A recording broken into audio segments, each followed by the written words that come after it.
The night is black and brittle over Norfolk. A cold wind rolls across the tarmac, brushing against the aluminum skins of aircraft lined in silence. It's 02:13 hours, February 1942. The air smells of oil, frost, and adrenaline. A crew crouches under the wing of a sleek, twin-engined silhouette, the de Havilland Mosquito.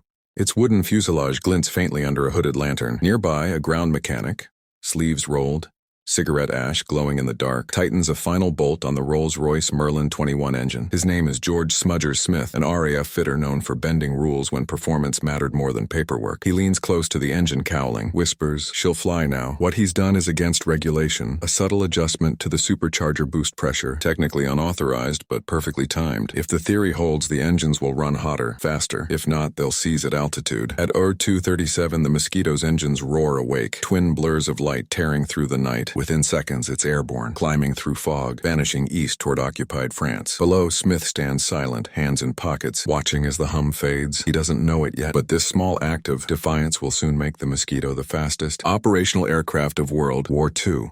A wooden ghost that no German fighter could catch, and it all began with one mechanic's illegal trick, the Air War. Titans, 1939-1941. The year is 1939. Europe is at war once again. Germany's Luftwaffe moves with surgical precision. Stukas diving over Poland, Messerschmitts guarding the skies. Within months, Britain stands alone. By the summer of 1940, the Battle of Britain rages. The Royal Air Force, outnumbered and exhausted, holds its line against a superior foe. The Spitfire and Hurricane dominate headlines, but behind them, another conversation brews in the design rooms of de Havilland Aircraft Company in Hatfield, Hertfordshire. There, engineer Geoffrey de Havilland and his small team debate a radical idea, an unarmed, ultra-fast aircraft built not of metal but of wood. In a war where armor and firepower define survival, the idea sounds suicidal, yet de Havilland insists speed will be its armor. Britain's Ministry of Aircraft Production dismisses him. They want heavy bombers with turrets, not lightweight toys. But the engineer persists, believing that the key to survival is agility, not brute strength. As the Blitz pounds London, de Havilland's men build prototypes under blackout curtains, scavenging furniture-grade birch and balsa. In late 1940, they roll out a pale wooden prototype, the DH-98 Mosquito. It looks fragile, like a dragonfly among steel beasts. Test pilot Geoffrey de Havilland Jr., the founder's son, takes it up on November 25, 1940. As the aircraft lifts off, the factory workers below hold their breath. What they see stuns them. The Mosquito slices through the sky faster than a Spitfire, clocking over 380 miles per hour. The RAF is forced to take notice. The wooden wonder becomes real. But the aircraft's potential soon reveals a critical limitation: its engines. As Britain enters 1941, the war in the air changes again. The Luftwaffe shifts focus eastward toward the Soviet Union, but night bombings continue over Britain. The RAF retaliates with growing waves of raids over occupied Europe, and in every squadron briefing, one word echoes: speed. Night fighters like the Messerschmitt Bf-110 and Focke-Wulf 190 stalk British bombers across the Channel. Every mission costs lives. Crews need aircraft that can not only strike but also escape. The Mosquito, still in limited numbers, offers hope. Its wooden frame gives radar ghosts. Its silhouette vanishes into the dark. But its twin Rolls-Royce Merlin engines, the same heart that beats in the Spitfire, are pushed beyond their designed limits. Altitude, temperature, and fuel quality become enemies as fierce as the Luftwaffe itself. That's where men like George Smudger Smith enter the picture. Mechanics who live in the shadows of hangars, where official manuals end and survival improvisations begin. As the RAF prepares for deeper raids into occupied Europe, these men start tinkering, experimenting with fuel mixture, boost pressure, and supercharger timing. Their goal is simple: squeeze every ounce of power from the Merlin without it tearing itself apart. The line between brilliance and disaster narrows by the day, and one particular discovery, an unauthorized adjustment that lets the Mosquito climb and run faster than any known aircraft, and will soon redefine air warfare. The birth of a legend, the wooden wonder and the engine that shouldn't have worked. By 1942, the skies above Europe had become a crucible. Every flight was a gamble, each mission across the Channel an equation of altitude, range, and survival. The RAF Bomber Command, under Sir Arthur Harris, needed an aircraft that could strike fast, avoid enemy radar, and return before the Luftwaffe could scramble. The answer was already waiting in the hangars at de Havilland's Hatfield and Leavesden plants, the Mosquito Beam Mk4, powered by two Rolls-Royce Merlin 21 engines. But while the Mosquito's wooden airframe made it light and agile, it also exposed every weakness in the Merlin's operating limits. At high altitude, the air grew thin. Engines lost compression. At low altitude, coolant temperatures spiked during evasive maneuvers. Pilots began reporting that on long runs, their Mosquitoes coughed at full throttle, a sign that the engine's boost system was was reaching the edge. Boost pressure, the amount of air the supercharger forced into the Merlin cylinders, determined how much power it could produce. The RAF set strict limits to prevent catastrophic failures. Exceeding those limits could lead to engine detonation, oil seal rupture, or worse, explosion. But war has a way of bending rules. At RAF Marham, RAF Whiten, and RAF Horsham St. Faith, mechanics noticed that some engines could handle more than the manuals claimed. Differences in tuning, maintenance, and even weather made each Merlin unique. One engineer's curiosity led to another's quiet experiment, and soon whispers spread across bases. If you nudge the boost a little higher, just a little, she'll outrun the lot of them. The secret lay in the Merlin's boost control unit, a small assembly regulating how much air the supercharger pushed. By recalibrating, or in some cases disabling, the automatic pressure relief, ground crews could allow a few extra pounds per square inch of manifold pressure. To most, that sounded reckless. To the Mosquito squadrons, it sounded like life insurance. With the new settings, pilots began reporting speed readings of 405, 415, even 420 miles per hour at altitude, faster than any fighter in German service at the time. The Mosquito could now evade interception, strike targets deeper into enemy territory, and even conduct daylight precision raids once thought suicidal. The Air Ministry took notice. Some senior officers were furious. Others quietly endorsed the modifications, instructing crews to exercise discretion, all code for "don't write it down." Meanwhile, at Rolls-Royce's Derby plant, engineers were already experimenting with improved Merlin marks, the 23, 5, and 61 series, each promising higher performance, but those advances took time. On the front lines, mechanics like Smith, F.O. Wally Reynolds, and others couldn't wait. Their modifications weren't in blueprints, they were in grease-stained notebooks, learned by feel and by fire. This underground wave of boost cheats soon defined the Mosquito's legend. Crews began calling their aircraft Fright Night, Highball, or Wooden Lightning. The Luftwaffe gave them another name, the Wooden Menace. And as the RAF prepared for its boldest raids yet, including strikes on Gestapo headquarters and V-weapon sites, those extra miles per hour would make the difference between life and death. The stage was set for the Mosquito to prove itself, not just as a bomber, but as an untouchable predator of the skies. The human angle, the mechanic's gamble. Inside every RAF hangar, there were two kinds of men, those who followed the manual and those who listened to the machine. George Smith was the latter. He wasn't an engineer by training. He was a fitter by instinct. He knew the Merlin like a living thing, how it coughed when mist entered the carburetor, how the exhaust note deepened when boost climbed too high. Officially, he maintained aircraft. Unofficially, he pushed them past the limits. Each night before a sortie, he'd walk down the line of Mosquitoes, touching their wooden fuselages, feeling for vibrations through the skin. His tools were simple: wrenches, fuel gauges, and intuition. When the pilots returned, he listened first to the engines, not the men. The sound told him if his gamble had worked. When Smith and others began raising the Merlin's boost settings, they did so in secret. They learned to increase manifold pressure from the regulated +9 psi to +18 or even +21 psi, a near doubling of intake pressure. Every pound of boost meant risk. The engine could run lean, the pistons could melt, or the propeller shaft could shear, but it also meant power, and power meant survival. Mechanics became quiet heroes. When Mosquito crews returned alive from missions that should have been their last, they'd find a cup of tea waiting in the hangar, and Smith's grease-blackened grin. Official recognition never came. The war had no medals for rule breakers, but the numbers spoke for themselves. Sorties completed, fighters evaded, targets hit. The illegal adjustments, passed from one fitter to another in hushed tones, became an open secret across the RAF's Pathfinder and bomber squadrons. For the men on the ground, it wasn't about defiance. It was about giving their crews a fighting chance. And as the results poured in, even the higher ranks began to quietly look the other way. In those cold, oil-stained hangars, history was being written not in ink, but in torque, heat, and courage. The tactical angle. Speed as strategy. Speed was not just an advantage, it was a doctrine. When the Mosquito entered combat, it shattered everything commanders thought they knew about bomber warfare. In 1942, conventional bombers like the Wellington, Halifax, and Lancaster were slow, heavily armed, and visible from miles away. They relied on defensive gun turrets to survive. The Mosquito defied that philosophy entirely. No defensive guns, no armor, just twin Merlins and faith in velocity. RAF planners soon realized they could use this speed in entirely new ways. The Mosquito could reach Berlin and back in daylight with minimal escort. It could lead bomber streams as a pathfinder, marking targets with flares before the heavy squadrons arrived. It could even serve as a photo reconnaissance aircraft, flying above 30,000 feet, out of reach, out of sight. When the engine trick spread through squadrons, the numbers changed dramatically. With the boosted Merlins, the Mosquito's cruising speed rose by nearly 50 mph. That meant German fighters had less time to intercept,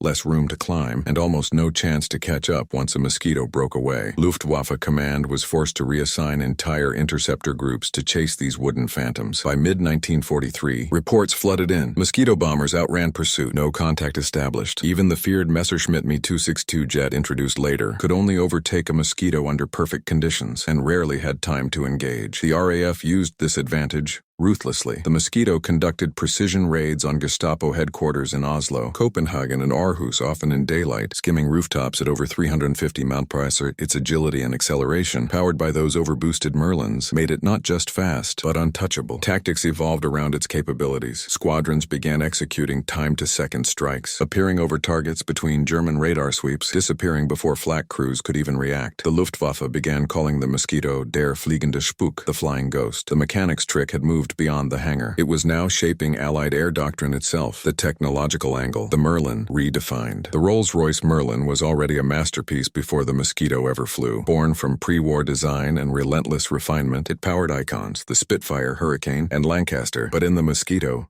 it reached a new frontier. Each Merlin 21 and 23 engine was a 27-liter V12, supercharged, liquid-cooled, producing around 1,480 horsepower under standard conditions. The challenge wasn't raw power, it was sustaining that power at altitude without failure. At the heart of the mechanics' illegal trick lay an understanding of how air density, temperature, and fuel grade interacted with boost. By the time of these modifications, the RAF was transitioning from 87-octane to 100-octane aviation fuel. That higher octane rating drastically increased resistance to detonation, meaning the engines could safely run hotter, faster, and under greater pressure than before. However, official regulations hadn't yet caught up to the new fuel's capabilities, so while the manuals restricted boost to plus 9 psi, the new 100-octane fuel could handle plus 18, even plus 21. Without catastrophic failure. The gap between policy and physics became a playground for innovation. Rolls-Royce test engineers later confirmed what the fitters had already discovered in the field. The Merlin could safely produce 1,620 to 1,610 horsepower at high boost for limited durations, provided cooling systems were maintained and mixtures richened accordingly. That discovery effectively turned the Mosquito into a new class of aircraft, faster than the Spitfire Mach V, rivaling early jet prototypes in acceleration,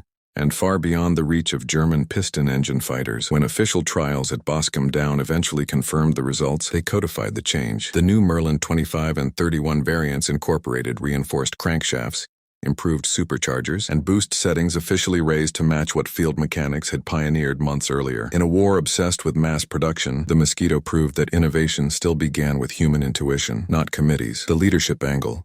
The RAF's quiet endorsement. Within RAF command, the Mosquito was both a blessing and a challenge. Its performance was undeniable, but its origins defied the military hierarchy. Unarmed, unorthodox, and designed from civilian materials, it represented the very thing bureaucrats mistrusted: risk. Air Chief Marshal Sir Charles Portal initially supported the Mosquito, but Bomber Command Sir Arthur Harris was skeptical. He preferred heavily armed bombers capable of devastating citywide raids. Yet by late 1942, results forced a change. Squadron after squadron reported unprecedented success, missions completed with minimal losses, deep penetration raids striking targets across Europe, and reconnaissance photographs returning hours before intelligence had expected them. Behind closed doors, a quiet order circulated through the Air Ministry. Field adjustments deemed operationally beneficial may proceed at squadron discretion. Translated, that meant keep doing what you're doing, but don't talk about it. The RAF leadership understood the risk. Engines running overboosted wore out faster. Maintenance costs rose, but compared to the cost of losing trained crews, the trade-off was trivial.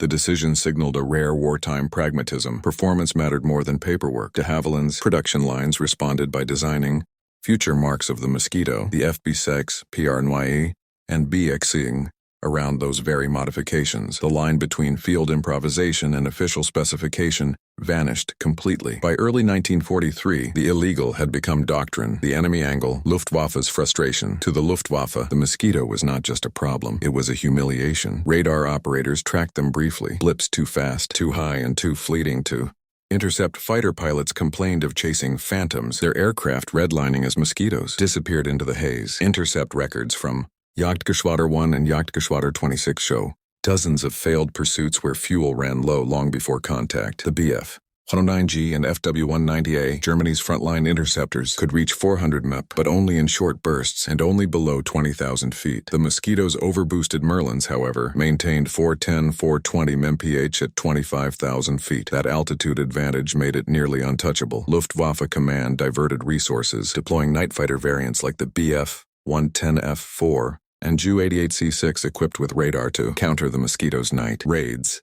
But even those struggled. The Mosquito's wooden airframe reflected radar poorly, and its acceleration after bomb release was unmatched. German reports became increasingly desperate. In March 1943, one intercept pilot wrote, "We saw them once against the moonlight, 2 streaks of flame, and they were gone. Impossible to catch. Impossible even to see." To many within the Luftwaffe, the Mosquito symbolized a psychological defeat. It wasn't the largest bomber, nor the most destructive, but it was the one they could not touch. Every failed interception eroded morale, feeding the legend of the wooden ghost. By 1944, Reichsmarshal Göring himself vented publicly, "I turn green and yellow with envy when I see the Mosquito. The British, who can afford aluminum better than we can, knock together a beautiful wooden aircraft that every piano factory over there is building, and it works." The enemy's frustration became the Mosquito's greatest validation. Operation Carthage, the wooden lightning strikes, March 21, 1945. Copenhagen, Denmark. Dawn breaks over the North Sea, low and gray. The wind cuts hard across RAF Fursfield Airfield, Norfolk. On the dispersal line, the Mosquitoes of No. 464 Squadron, RAF, and No. 487 Squadron, RANZAF, are being fueled and armed for one of the most audacious daylight precision strikes of the war. Operation Carthage, their target, the Gestapo headquarters in Copenhagen. A sprawling building where hundreds of resistance prisoners are held, tortured, and executed. Their mission: destroy the facility, eliminate records, and free the resistance from within. The plan leaves no room for error. To hit the target, the Mosquitoes must fly across the North Sea at 50 feet altitude, below German radar, through flak and smoke, and drop their bombs with pinpoint accuracy. The operations architect, Group Captain Percy Charles Pickard, understands the stakes. He'd already led the famous Amiens prison raid a year earlier. Operation Jericho, also in Mosquitoes, using similar tactics, but this time the margin of survival is even slimmer. As dawn gives way to thin light, fitters finish their final checks. George Smudger Smith, now part of an engine maintenance unit attached to the group, gives one last tweak to the boost regulators. He's been running these adjustments for months, ensuring each Merlin is tuned to exceed its rated power for short bursts. The pilots know it. They trust him. At 08:35 hours, engines ignite in unison. Twin Merlins scream into the cold air, each Mosquito now capable of surging beyond 420 miles per hour at combat altitude. The roar echoes across Fursfield's runways, a wooden fleet of thunder. Formation leader, Wing Commander Peter Nielsen, signals takeoff. Within seconds, the first wave lifts, skimming treetops, crossing the English coast at just 100 feet. And flying east toward Denmark. The low-level run is a dance with death. Sea spray lashes the fuselage. Each pilot navigates by stopwatch map and instinct. German radar can't track them at this height, but one misjudged wave or gust could end the mission instantly. Inside each cockpit, the Merlin engines hum at a legal boost plus 20 psi, throttles wide open. The extra power flattens their flight paths and makes climbs sharper and turns quicker. It's the difference between clearing a church spire and crashing into it. At 10:15 hours, they reach the Danish coast. Flak erupts almost immediately, black bursts tearing through the overcast. The Mosquitoes dive lower, engines howling, skimming rooftops. They're so fast that the German gunners barely have time to adjust. The target appears ahead, the Shellhus, the Gestapo headquarters in central Copenhagen. At precisely 10:20, the lead aircraft releases its 500-pound bombs, direct hits that collapse the upper floors. But tragedy strikes. One Mosquito, hit by flak, crashes into a nearby school, igniting a fire that will cost dozens of civilian lives.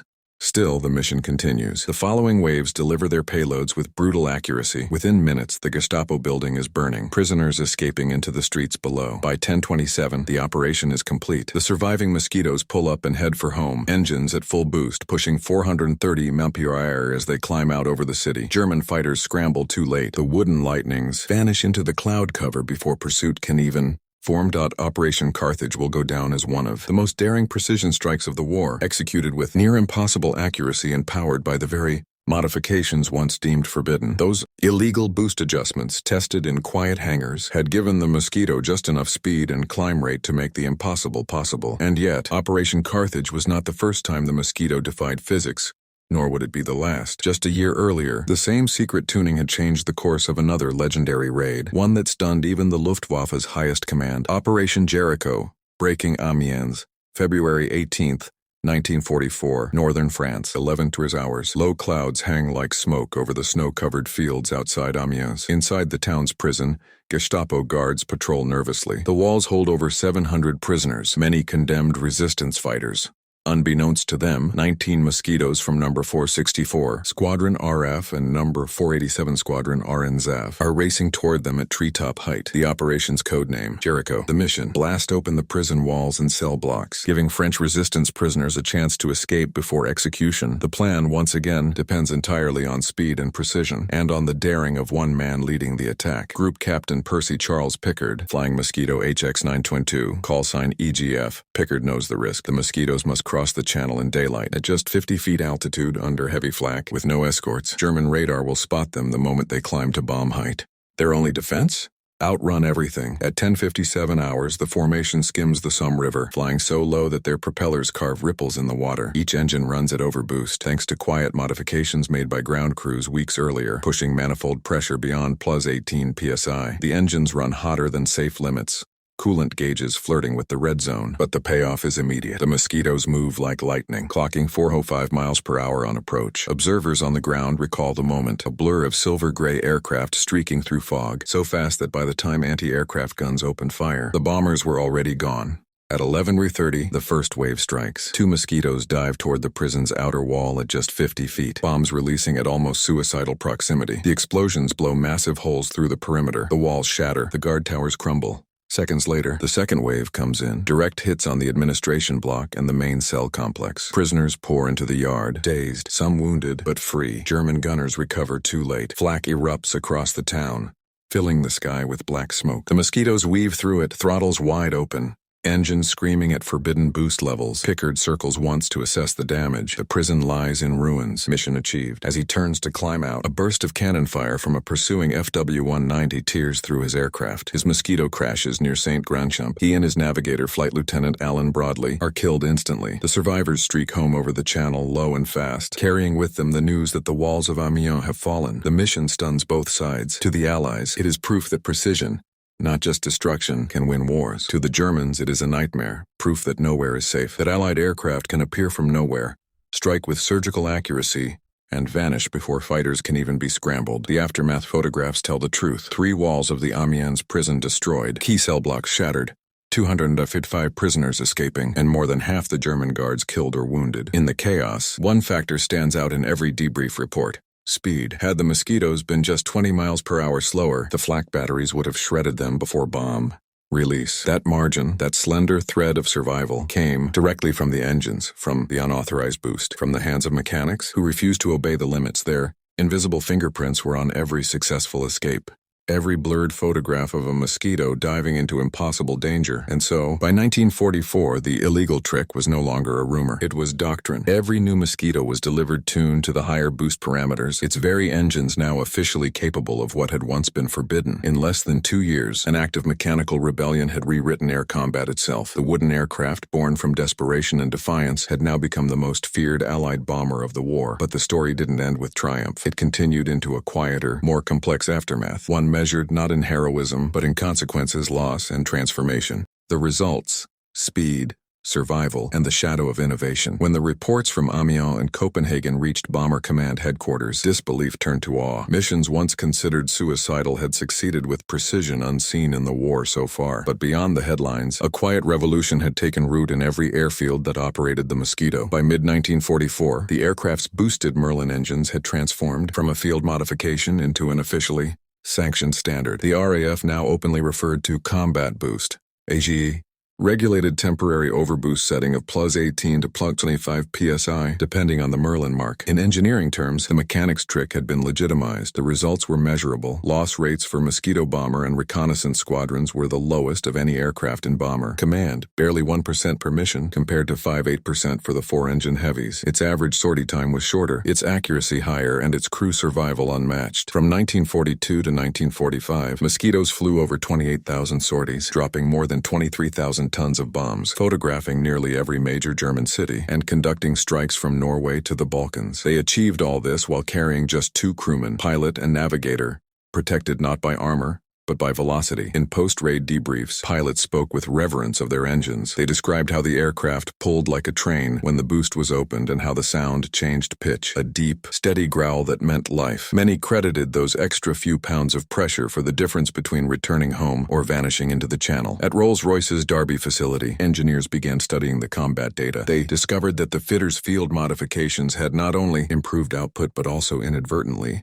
highlighted weaknesses in lubrication and cooling systems. Those lessons directly informed the design of the Merlin 61, 70 and Packard-built 266 engines, the power plants that later carried Spitfire Mach-IX and Mustang P-51Bs to victory. The mechanics' gamble had accelerated a leap in engine development that might otherwise have taken years. Meanwhile, de Havilland's production network, hundreds of subcontractors across Britain and Canada, refined the Mosquito line. The FB-Syking fighter bomber became the most produced variant, capable of speeds exceeding 415 mph at 25,000 feet. Its plywood shell, made from Canadian birch and Ecuadorian balsa, was pressed, glued, and cured in furniture factories from High Wycombe to Toronto. In this, there was a quiet poetry, the very materials of domestic life: wood, glue, craftsmanship, defeating an empire built on steel and fear. Yet the cost was not forgotten. Each success carried a shadow: the civilians lost in Copenhagen, the crews who never returned from Amiens, and the constant strain on engines that pushed beyond their design. Fitters knew the toll: burned pistons, cracked cylinder heads, and failing bearings. Every boost run came with a price paid later in the hangar. Still, morale soared. Among bomber crews, a new phrase entered the vernacular: in a mossy, you live to fight again. In the dark, smoky briefings of RAF Marham, Whiten, and Banff, that promise meant everything. The Mosquito had become not just a weapon, but a symbol of what human ingenuity could achieve when rules bent to necessity. But as victory approached and the Luftwaffe collapsed, new questions emerged. What happens to an aircraft born of crisis once peace arrives? And what becomes of the men who defied orders to make it possible? The end of war and the birth of legacy, May 1945. The guns fall silent over Europe. The Mosquito, once the RAF's swift shadow, now rests in rows across airfields from Norfolk to Lincolnshire. Crews walk among them, hands trailing along wooden wings still warm from the last sorties. The war has been won, but the machine that helped win it is already becoming myth. When the statistics came in, the numbers were astonishing. Over 7,700 Mosquitoes were built across more than 30 variants: bomber, fighter, reconnaissance, night intruder, pathfinder, and even maritime strike. Its success rate in combat remained among the highest of any Allied aircraft, and perhaps most extraordinary of all. The Mosquito's top operational speed of 415 to 425 mph remained competitive even against the first generation of jet fighters. Behind those figures, however, the unsung heroes lingered: the ground mechanics, tuners, and engineers whose illegal modifications had reshaped air combat. George Smudger Smith and men like him returned to quiet civilian lives. Some went back to machine shops or garages, never mentioning the nights they tuned war's fastest engines by feel. There were no medals, no commendations. Only the knowledge that their handiwork had carried men home. In post-war debriefs, senior Rolls-Royce engineers reviewed squadron data logs and confirmed what the field mechanics had long known. The Merlin engine had been underutilized by regulation. Its metallurgy, fuel tolerance, and design margin had always allowed higher boost, provided cooling and mixture were managed correctly. Those insights influenced post-war aviation, profoundly, feeding directly into the next generation of piston engines and early jet turbine research. As the jet age dawned, the Mosquito's story could have ended there, replaced by metal, swept wings, and afterburners, yet it didn't fade. In 1946, de Havilland used its lessons to build the Vampire, Britain's first operational jet fighter, again compact, light, and absurdly fast. Its engineers called it the Wooden Wonder's Heir. In museums today, the Mosquito's wooden skin shows tiny stress lines where its engines once tore the air apart. Visitors walk beneath its wings, unaware that much of its power came from unauthorized turns of a wrench, moments of intuition, and men who believed that performance mattered more than permission. In Germany, the aircraft remained a bitter memory. Captured Luftwaffe documents describe Mosquito raids as uninterceptable. Even Goering's infamous outburst about the beautiful wooden aircraft survives as proof of frustration that no technology, radar, or jet development could ever fully erase. But the Mosquito's impact reached far beyond Europe. In Canada, the last operational squadrons flew into the late 1940s, mapping the Arctic and photographing post-war Europe's ruins. In Israel and China, surplus Mosquitoes flew reconnaissance missions deep into new conflicts, still too fast to catch, still powered by descendants of that same modified Merlin heart. For Britain, the aircraft became a symbol of ingenuity over resources, a triumph of craft over industry. It embodied a nation's ability to innovate under siege, to use what was available: wood, skill, and courage to outthink an enemy with greater means. The legend persisted in the RAF's oral history. Pilots told new recruits, "Remember, the Mossy never asked permission, it just went." The phrase captured the spirit of a generation, men who broke the rules to protect those who flew. As the world moved on, one truth remained. The Mosquito's true advantage had never been only in its engines or its speed. It was in the human will to push beyond what was allowed, to find freedom even in machinery designed for war. And so, in hangars and museums, when restorers today fire up a surviving Mosquito's twin Merlins and feel that deep, throaty surge past pleasant 18 psi, they are hearing more than sound. They are hearing defiance. They are hearing history running at full boost. The world after 1945 had changed forever, but the Mosquito's story still asked one question that echoed long after the engines stopped. Defiance in wood and steel. The war was over. Cities rebuilt, borders redrawn, and technologies once forged for destruction adapted to peace. Yet the story of the Mosquito endures, not as a relic, but as a testament to ingenuity, courage, and subtle rebellion. In a world of rigid rules, the aircraft's greatest victories came not from manuals or memoranda, but from intuition and quiet defiance. George Smudger Smith and mechanics like him operated in the shadows, guided by feel, sound, and understanding of metal, wood, and fire. Their work reminds us that human judgment often surpasses the written word. The Mosquito also reminds us that speed and ingenuity can equal, if not surpass, brute force. Where heavy bombers relied on armor and gunfire, the Mossy relied on brains, craft, and trust between pilot and machine. A simple engine tweak, a few pounds of manifold pressure, redefined the rules of survival in the sky. For historians, the Mosquito represents more than airframes or engine specs. It embodies a philosophy. That technology is only as powerful as the people who wield it, and that true innovation often lies in bending, not breaking, the rules. Today, when the wooden wings of surviving Mosquitoes gleam under museum lights, the air seems to hum faintly with the echoes of those Merlins pushed past their limits. It is a sound of audacity, of creativity, of courage, the sound of ordinary men making extraordinary choices. The aircraft outran every fighter, shattered every expectation, and in doing so, captured something eternal, that in moments of crisis, human ingenuity, quiet, persistent, and sometimes illegal, can change the course of history. The Mosquito story is, at its heart, a reminder. In war and in life, survival and triumph often come not from following rules, but from understanding when to transcend them. And as the engines fall silent, the lesson remains. History is written not just by leaders or generals, but by those who dare to push machines and themselves beyond every limit.